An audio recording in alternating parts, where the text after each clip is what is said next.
नमस्कार मंडळी. श्रीराम जय राम जय जय राम.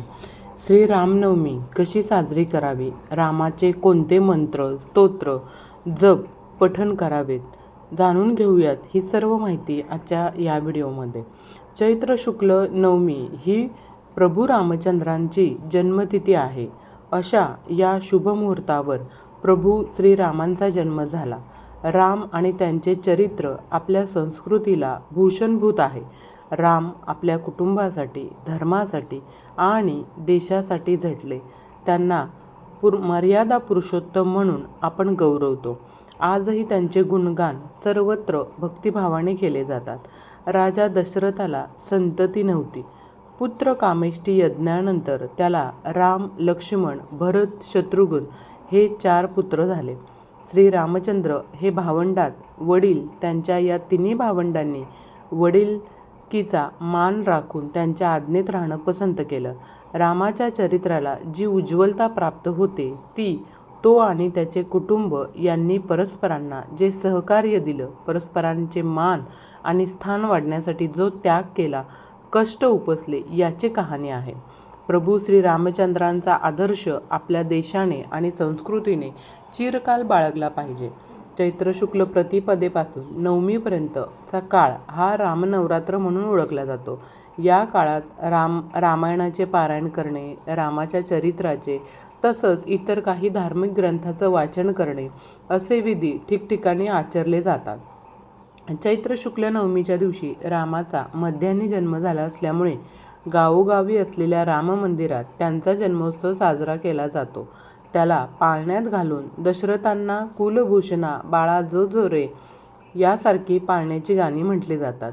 दशरथ नंदना कुलभूषणा बाळा जो जो रे अशी पाळण्याची गाणी म्हटली जातात. रामाला राक्षसांचा वैरी रावणमर्दन राम म्हणून ओळखलं जातं. राक्षस हे निशाचर भूतयोनी ही निशाचरांचीच असते असं समजतात. भूतदिकांचा उपद्रव होऊ नये म्हणून रामनामाचा जप करणं हा उपाय सांगितला जातो. श्री रामरक्षा स्तोत्र देखील प्रसिद्ध आहे. रोज रामरक्षा स्तोत्र म्हटलं तर जिभेला चांगले वळण लागते आणि शुद्ध उच्चार होतात. गुढीपाडवा ते रामनवमी या 9 दिवसात गीता रामायण ऐकावं किंवा रामायण वाचावं. त्यामुळे रामाच्या पराक्रमांचं, कुटुंब वात्सल्यतेचं, सत्यप्रियतेचं, सत्वगुणांचं आकलन होतं. रामाच्या उपासनेचे अनेक मार्ग आहेत. रामाचे मंत्रही अनेक आहेत. दशरथाय विघ्नहे सीतावल्लभाय धीमहि तन्नो राम प्रचोदया ही सुप्रसिद्ध रामगायत्री आहे. तिचं पठण करावं. रामजन्माच्या दिवशी साधारण 12:40 रामजन्माच्या मुहूर्तावर श्रीराम जय राम जय जय राम हा जप करावा. तसंच पाळणा म्हणून रामाला नैवेद्य दाखवून रामजन्म भक्तिभावाने साजरा करावा. आता आपण पाहणार आहोत यंदा म्हणजेच गुरुवारी 26 मार्च 2026 रोजी येणारी यंदाची श्री रामनवमी अत्यंत खास आहे. अनेक वर्षानंतर असा योग जुळून आला आहे की अष्टमी आणि नवमी तिथी एकाच दिवशी आलेल्या आहेत. प्रभू श्रीरामांचा जन्म ज्या पुनर्वसू नक्षत्रात झाला तेच नक्षत्र आणि सूर्याची उच्च राशीतील स्थिती या रामनवमीला अधिक फलदायी बनवत आहे. या दुर्मिळ योगाचा लाभ घेण्यासाठी ज्योतिषशास्त्रानुसार कोणते 3 महत्त्वाचे उपाय आवर्जून करायचे आहेत ते आज आपण पाहणार आहोत. चैत्र नवरात्रीची सांगता आणि प्रभू रामांचा जन्मोत्सव हा काळ ऊर्जेने भरलेला असतो. यंदा सूर्य आपल्या उच्च राशीत असल्यामुळे सूर्याची आणि रामाची उपासना केल्यास त्याचे फळ अनेक पटीने वाढतं. तर यामधला पहिला उपाय जो आहे तो म्हणजे सूर्याला अर्घ्य आणि मंत्रजप. यश आणि आरोग्य चांगलं राहावं यासाठी हा उपाय आपल्याला करायचा आहे. प्रभू श्रीराम हे सूर्यवंशी होते आणि सूर्य त्यांचे कुलदैवत आहेत. त्यामुळे रामाच्या पूजेपूर्वी सूर्याची उपासना करणं अत्यंत महत्त्वाचं आहे.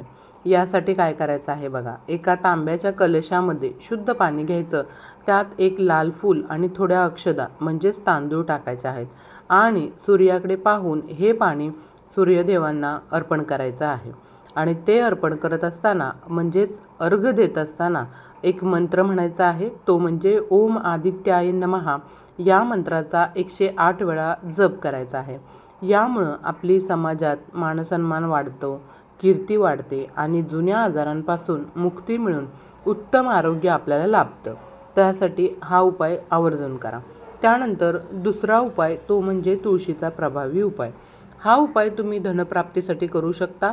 जिथं प्रभू श्रीराम असतात तिथं माता लक्ष्मी वास करतेच, पण तुळस ही श्री विष्णूंची अत्यंत प्रिय अशी गोष्ट आहे.